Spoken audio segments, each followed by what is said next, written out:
Selamat siang. Ya. Gimana kabarnya, sehat? Baik, Pak. Bismillahirrahmanirrahim. Assalamualaikum warahmatullahi wabarakatuh. Selamat siang, salam sejahtera bagi kita semua. Sebelumnya tentunya wajib kita menjalankan Bapak Ibu orang tua siswa, perwakilan orang tua siswa. Terima kasih juga sudah hadir, juga ada Ibu Bapak Guru BK, Ultim kayaknya kalau Guru BK ini. Terus ditambah Bapak Ibu Guru dari SMK 2, dari Guru Kejuruan Produktif ya. Dan ini yang dari industri serta bidang hubungan industri. Dari Pak Hedi dari PT apa? PT Eksa. Sebelahnya sini pasang. Oke, terima kasih secara khusus karena Bapak Ibu bisa hadir di kesempatan ini berkaitan dengan apa yang saya mau sampaikan mengenai suatu permasalahan yang menurut saya perlu dicarikan pemecahan, perlu dicarikan kesepakatan supaya kita bisa mengatasi permasalahan. Nah, permasalahannya itu apa? Ya, dari hasil perenungan saya, pemikiran saya, dan pengkajian yang saya lakukan selama hampir ditugaskan 3 tahun di SMK 2 ini, ada permasalahan yang krusial yang menurut saya perlu kita carikan solusinya. Apakah itu? Yang pertama adalah SMK 2 ini sekolah yang besar, siswanya banyak. Permasalahan yang menurut saya perlu dijadikan solusi bersama, yaitu ketika kita sebagai sekolah yang punya siswa yang banyak, 2.197 jumlah siswa. Tapi di satu segi kita berhadapan kepada hasil rapot mutu sekolah kita. Walaupun rata-rata baik, ya sudah angkanya di atas 80, di atas 70, dan secara warna atau gambar itu kita udah hijau, ya. Tapi ada catatan di situ. Apa catatannya? Bahwa tingkat kepekerjaan kita sangat rendah. Jadi lulusan SMK 2 yang banyak itu, ya 700 kali meluluskan 500-an, 600-an, itu tidak diimbangi dengan angka pekerjaan yang signifikan. Padahal kita itu berdiri sekolah ini dalam rangka memberikan kesempatan seluas-luasnya bagi anak-anak generasi muda untuk bisa langsung bekerja setelah sekolah di situ. Nah, ini permasalahan yang besar menurut saya, sehingga perlu dicarikan solusinya. Nah, saya kaji kembali, kenapa kok tingkat kepekerjaan kita ini sangat rendah? Artinya masih di bawah 70%, ya, masih rendah menurut saya. Harusnya kan 85% ke atas yang namanya SMK ini, ya.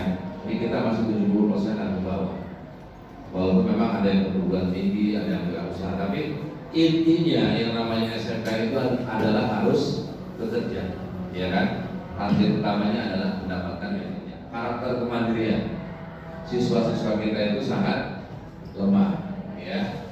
Apa buktinya? Tadi sudah disampaikan oleh kita nggak berani untuk bersaing. Anak-anak kita itu lemah kalau untuk bersaing. Padahal kita berada di wilayah Bantar Gebang, Kota Bekasi, yang mempunyai kawasan industri yang cukup banyak. Data dari Pak RW, satu RW itu ada 80-nya pabrik. Tapi kita tidak bisa memanfaatkan itu. Kenapa? Karena anak-anak kita sikap kemandirian atau karakter kemandiriannya sangat lemah. Ya, contoh, misalkan suruh praktik, ya kita perbaiki, yaitu lemahnya karakter kemandirian. Kalau segi positifnya anak-anak kita itu luar biasa, disiplinnya bagus, ya, tingkat kepatuhannya luar biasa. Tapi kelemahannya di situ, kemandiriannya. Jangankan yang cuma sekedar PKL atau kerja di wilayah Kota Bekasi, yang masih satu kota, beda kecamatan aja, misalkan ke Ponorogo, Bekasi Utara, itu pikirnya 1000 kali. Dan itu juga disebabkan tidak hanya oleh anak-anak kita sendiri yang karakter kemandiriannya rendah, tapi juga didukung oleh lingkungan keluarga. Itu yang saya sayangkan. Ya Bapak Ibu orang tua, gitu kan? Jadi pikiran gitu. Apalagi anak saya perempuan, jangan yang jauh-jauh. Kalau dari segi kompetensi itu luar biasa anak SMK itu. Ya, sangat luar biasa. Cuma di situ aja kelemahannya.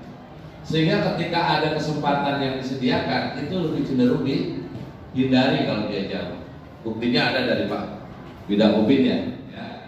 Oleh karena itu saya memohon bapak-bapak, orang tua siswa, anak-anakku sekalian, tim BK juga ya, dari kalangan perwakilan guru kejuruan, juga dari dunia usaha, dunia industri. Ayo, ini masalah kita bersama. Ayo kita pecahkan, kita cari solusinya secara bersama-sama.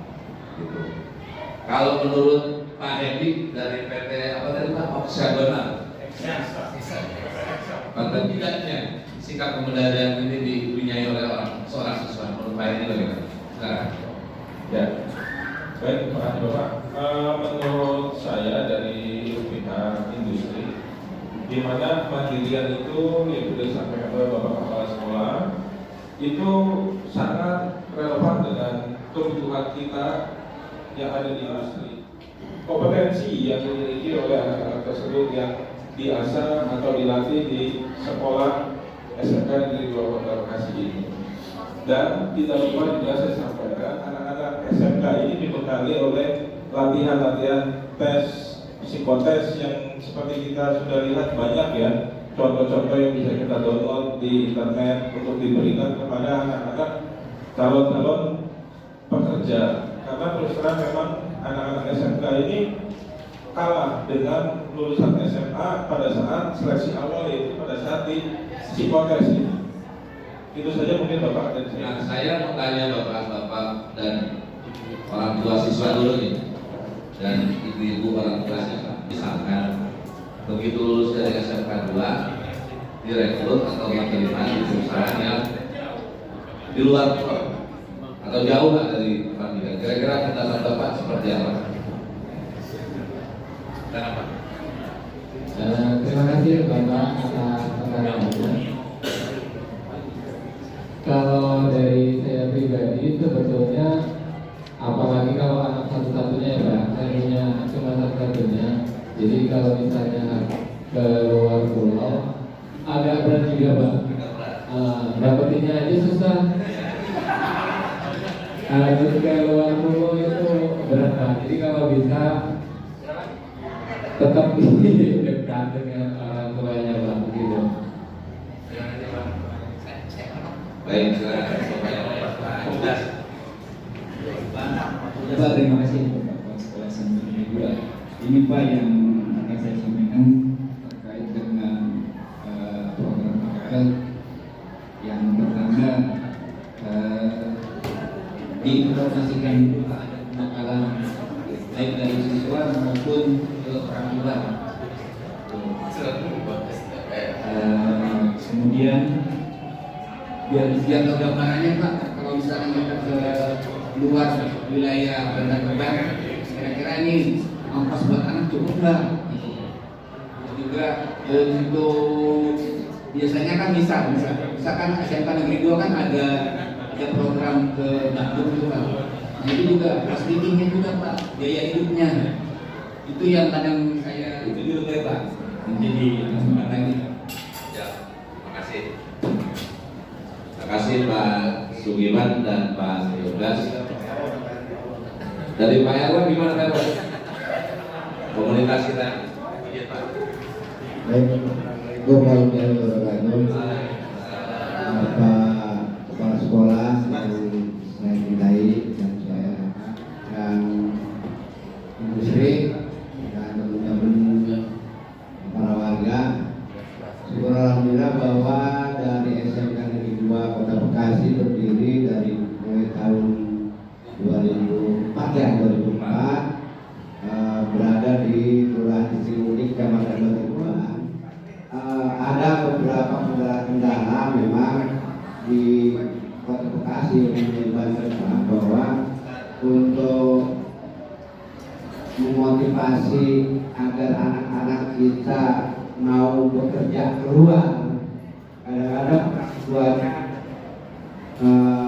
seperti kakak menutup burung gitu. Artinya berat untuk siswa itu mengetahui mau jauh atau di luar pulau atau gimana. Kadang-kadang juga orang tua siswanya, terutama yang perempuan juga PKL ketika itu juga bikin dulu biaya hidup dan sebagainya. Pengennya ada di wilayah Bantar Gebang dan sekitarnya. Bagaimana Pak Jogas tadi bahwa kalau memang ada pembekalan PKL ya, gitu kan, baiknya diinformasikan orang tua siswa itu diberikan pengarahan juga dengan siswanya bahwa ini di Elin atau di TKJ atau di mana. Apa bisa saya ini? Ayo, jawab. Gantian aja. Baik, mohon izin menjawab Bapak Ibu Guru. Dari poin-poin yang tadi disampaikan, saya bisa menangkap 4 poin. Pembekalan seleksi, latihan, psikotes, pekerjaannya, bagaimana mereka, apakah mereka sudah siap atau belum untuk bekerja. Untuk poin kedua adalah sekolah menginvestasi keamanan para siswa-siswi, baik di tempat kerja, apakah tempat kerja untuk PKL itu sudah aman atau belum, pertama tempat PKL itu sebelumnya ada beberapa masalah atau suatu kesalahan sebelumnya di PKL tersebut. Terus sama lingkungan tempat tinggal siswa-siswi, karena kalau kita tempat kerja jauh, otomatis kita akan tinggal di lingkungan tersebut. Bagaimana pihak sekolah menginvestasi hal tersebut agar siswa-siswi itu aman. Kemudian adalah bagaimana pihak sekolah meyakinkan kekhawatiran orang tua. Tadi disebutkan sebelumnya baik dari segi ongkos, kekhawatiran keamanan anak-anaknya dan segala macam. Dan bagaimana cara sekolah mematangkan pembinaan siswa-siswinya. Mereka sepertinya mempunyai impian masing-masing. Baik Pak, saya dari jurusan teknik energi terbarukan Pak, khusus untuk teknik energi terbarukan siswanya sudah kita latih Pak. Jadi tahapan kita adalah tentang industrinya, kemudian kebetulan industrinya dari Bandung Pak, dan kemudian anak-anak sudah kita berangkatkan PKL ke Bandung, alhamdulillah untuk TT untuk kendala industri untuk keberanian sudah teruji Pak. Mudah-mudahan bisa berlanjut terus ke akhir kelasnya dan juga jurusan-jurusan lain juga bisa mengikuti Pak. Oke, jadi dari Bapak Ibu Guru kejuruan sudah menyampaikan dan sudah membekali anak-anak dengan karakter keberanian supaya muncul itu semua pada saat nanti dia menjalani kegiatan prakerin atau nanti pada saat rekrutmen keberanian anak. Bagaimana karakter keberanian itu sudah ditumbuhkan di lingkungan SMK 2 kepada anak-anak kita. Silakan. Terima kasih Bapak. Sebelum waktunya, ya di sini yang Bapak tanyakan bagaimana dan sejauh mana karakter kemandirian untuk siswa kami SMK 2 ya Pak. Apa aja yang dilakukan? Baik Pak, di sini kalau untuk saya kebetulan saya dari SMKPL ya Pak. Dalam kemandirian itu kami ada 2 aspek Pak. Kemandirian dan pengendalian diri. Jadi kalau hanya mandiri saja tanpa ada batasan yang salah atau benar, saya tidak paham. Contoh mungkin sederhana itu adalah absensi kehadirannya Pak. Jadi saya selalu menekankan anak untuk mandiri. Mandiri dalam arti ini adalah konsep diri. Jadi mandiri itu bisa dicabangnya ya Pak. Konsep diri mengenai dia bertanggung jawab kepada diri dia sendiri. Contoh dalam hal dia sakit. Lalu kedua adalah dalam arti kemandirian di sini adalah yang dalam PKL yang kebetulan saya catat adalah ongkos transportasi layanan transportasi. Oke Pak, untuk layanan DKI ya Pak. Jadi Ada lagi yang mau nambahin?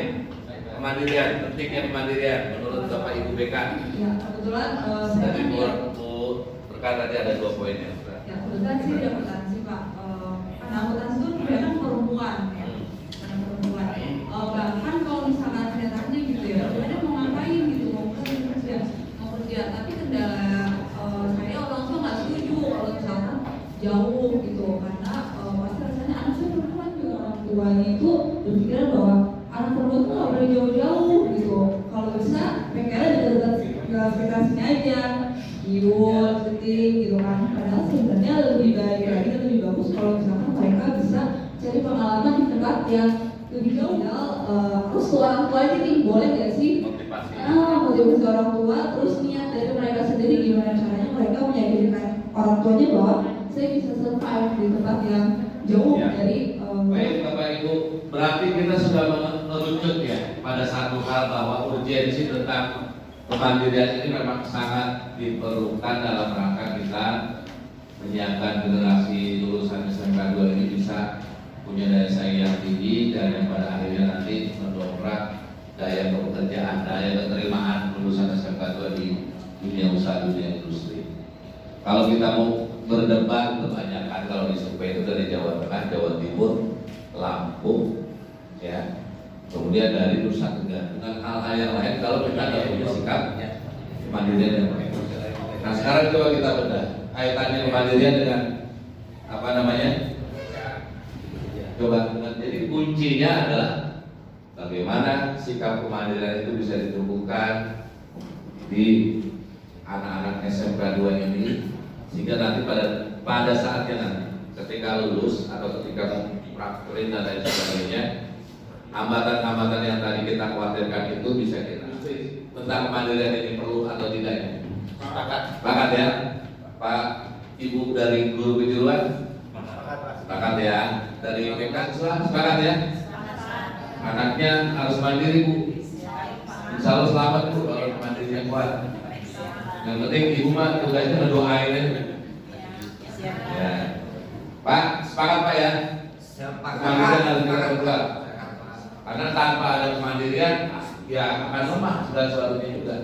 Karena semuanya ditentukan oleh karakter dari kemandirian itu sendiri. Saya kira seperti itu Bapak Ibu, karena saya pikir kita udah bersepakat, maka SMK 2 perlu menguatkan kemandirian di semua aspek yang ada dalam sendi-sendi kegiatan yang ada di SMK 2, baik itu kegiatan pembelajaran, kegiatan ekstrakurikuler, kegiatan yang lain-lainnya, harus menekankan kepada terbentuknya karakter kemandirian. Sepakat nggak kita? Sepakat. Nah, kalau sepakat ya sudah.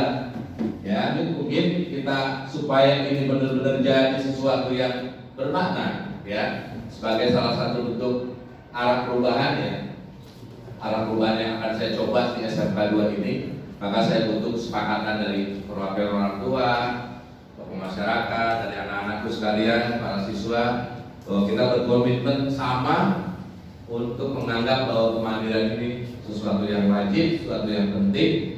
Ya, sehingga nantinya punya dampak yang positif terhadap daya pekerjaan lulusan. Saya kira itu. Terima kasih atas masukannya, atas saran-sarannya, dan juga atas segala hal yang sudah disediakan sehingga memungkinkan kita bisa berdialog, berdiskusi pada siang ini untuk bersama-sama mencari solusi terbaik untuk kemajuan sekolah kita, sekolah SMK Negeri 2 Kota Bekasi. Terima kasih. Bila taufiq wal hidayah. Wassalamualaikum warahmatullahi wabarakatuh.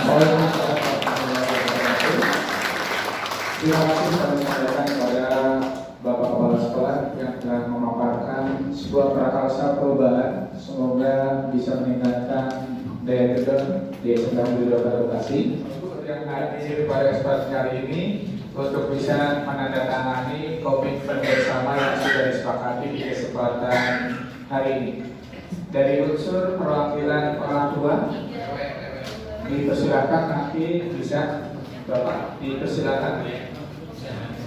Komitmen kesepakatan ada Pak, buat kesepakatan bersama. Dipersilakan untuk perwakilan orang tua. Monggo. Pak Tugas.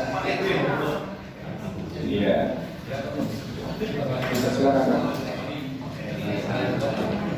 Satu aja, hanya satu dari industri. Dari industri dipersilakan mewakili. Dari semua unsur sudah dilakukan. Bapak Hendy dari PT Hexa.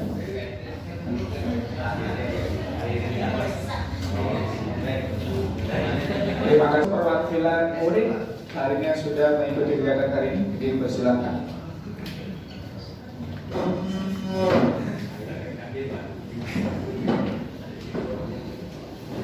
Terima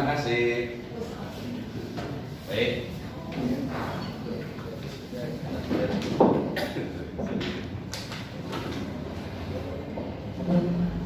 Cukup Bapak Ibu, dan terima kasih. Demikian kurang dan lebihnya mohon maaf. Tidak terlalu. Wassalamualaikum warahmatullahi wabarakatuh.